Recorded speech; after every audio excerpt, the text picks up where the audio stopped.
Good morning.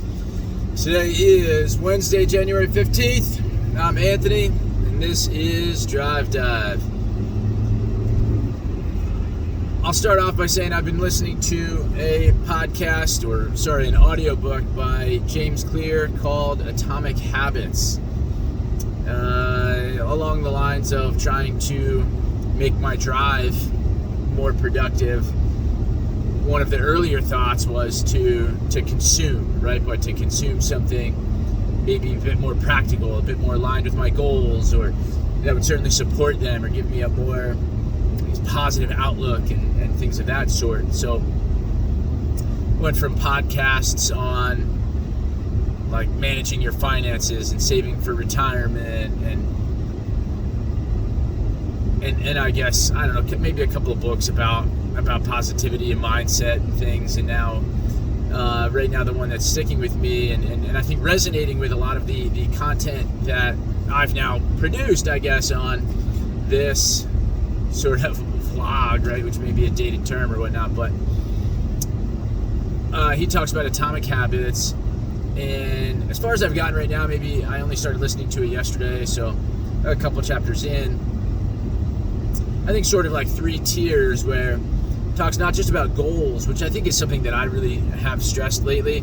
Particularly yesterday, I was talking about busyness versus productivity and thinking to myself that the difference is having specific goals in mind and having things that we're working toward, right? Not just doing a bunch of things, busyness, but doing a bunch of things so that we're making progress toward an eventual, I would hope, defined goal. But then I also talked yesterday about how sometimes these goals are maybe a bit more vague, not as concrete, not as specific. It reminds me a little bit in education, we talk often about SMART goals and how they should be specific and measurable, etc. I think I didn't even, right? But he talks about you can't just have goals. That I guess sports analogies where, let's take the NFL, it's every team's goal to win the Super Bowl, but not every team does it. And so in addition to goals, we have to have systems, we have to have approaches, things in place that, right, we have to look at how are we running our practices. And he even dives into the British cycling team and their turnaround story and how they took a look at their system, took a look at their bike design, at the clothing that their riders were wearing, their habits and routines, and trying to figure out how to like hiring a surgeon to come in and teach members of the team how to better wash their hands as a means of preventing illness. And so making a lot of these sort of incremental changes, these 1% changes, I think, as James Clear describes, and those little changes, while maybe not intended to, right, or a 1% change, that you're not going to see a significant difference, but making an incremental change often enough over a long enough period of time, it then compounds, and then we do start to see really, really significant differences and changes and perhaps achievement of those larger goals. But in addition to goals and having systems in place to support those goals, he also throws out, I guess, a third tier and maybe a primary one of identity and understanding, I guess, how we see ourselves. And so to go back to the NFL and winning the Super Bowl, we have this identity of, we are a Super Bowl winning team. Okay. And then we can start to reflect on our systems and start to think about, well, okay, in this instance, what would a Super Bowl winning team do? How would that team operate? How would the individual players? How would the coaches? How would the trainers? What does the facility look like? All of these things, you then I guess start to really evaluate the habits, the routines, that system from that through that lens, that perspective of no, this is what I am, this is who we are, and so therefore this is how we operate in order to achieve our goals. So I guess for me a couple of things maybe come to mind before I'm at a point in the book where I guess they're about to start getting into how we form habits, form good habits, I should say, and break some bad habits, some bad routines.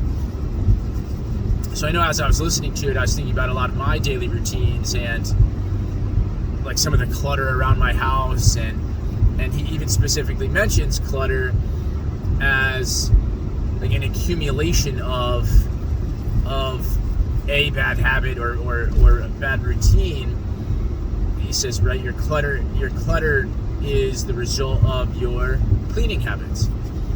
So thinking about, well, if we don't have the good habit of putting things away, or putting them in the garbage, the recycling, etc., right, a place for everything and everything in its place, if that's not something that we are routinely doing, then yes, the result is clutter.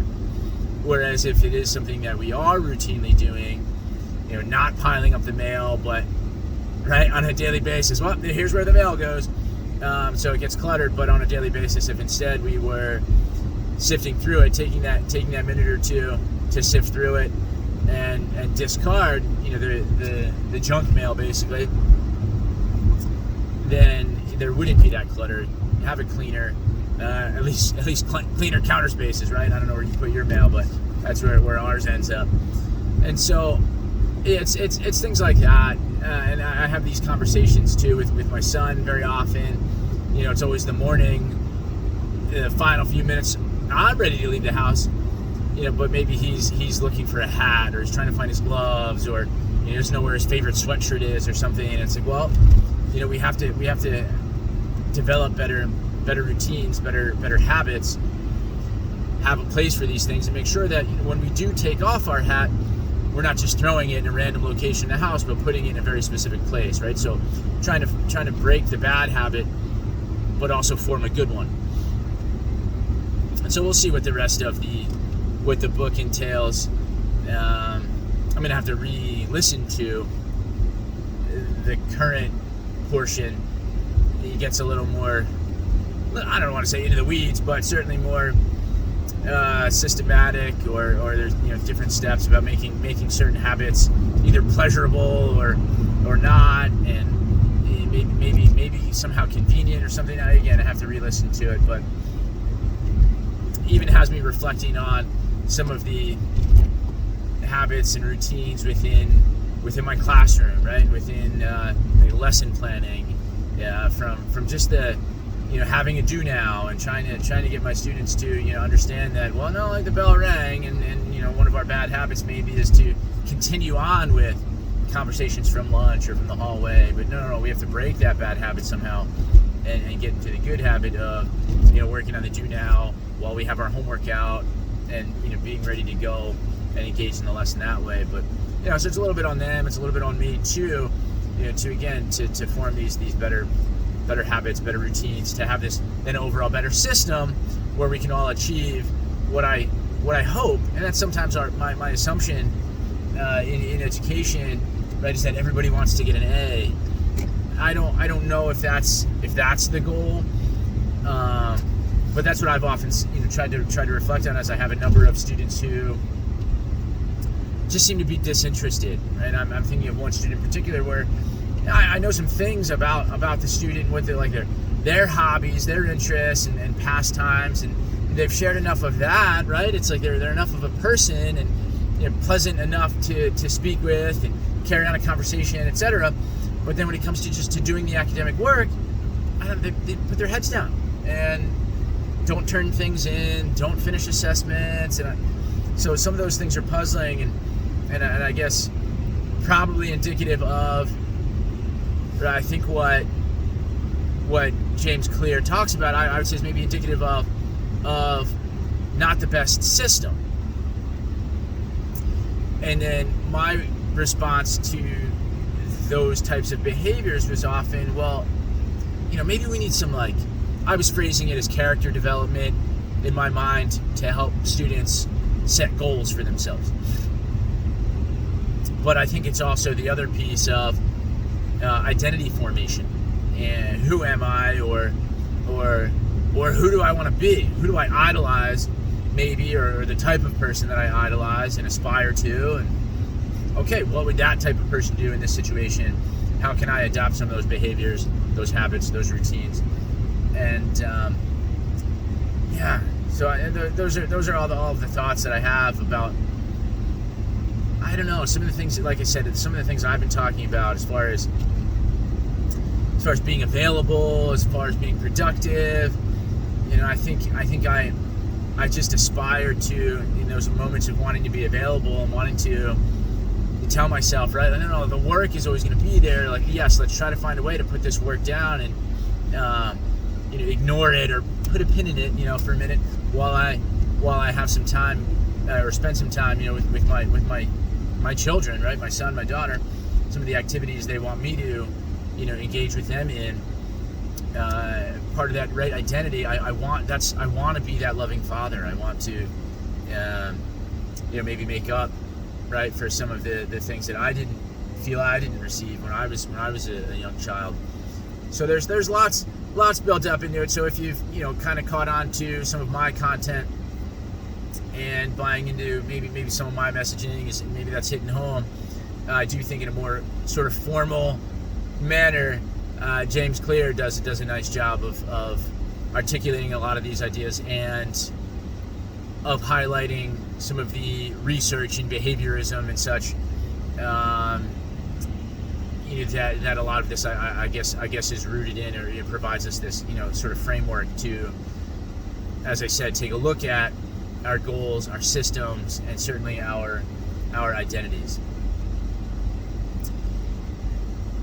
So yeah, I guess, I don't know, we'll see what I title this one, but I do appreciate you listening. Again, if you could, give us a like, comment down below, subscribe, please, and share with a friend, anybody who might need to hear something like this, or if not me, right, if not my channel, maybe I would encourage you to encourage them, to check out Atomic Habits by James Clear, whether in print or audio. But that's it for me. Happy Wednesday, and we'll check in tomorrow. Have a good day.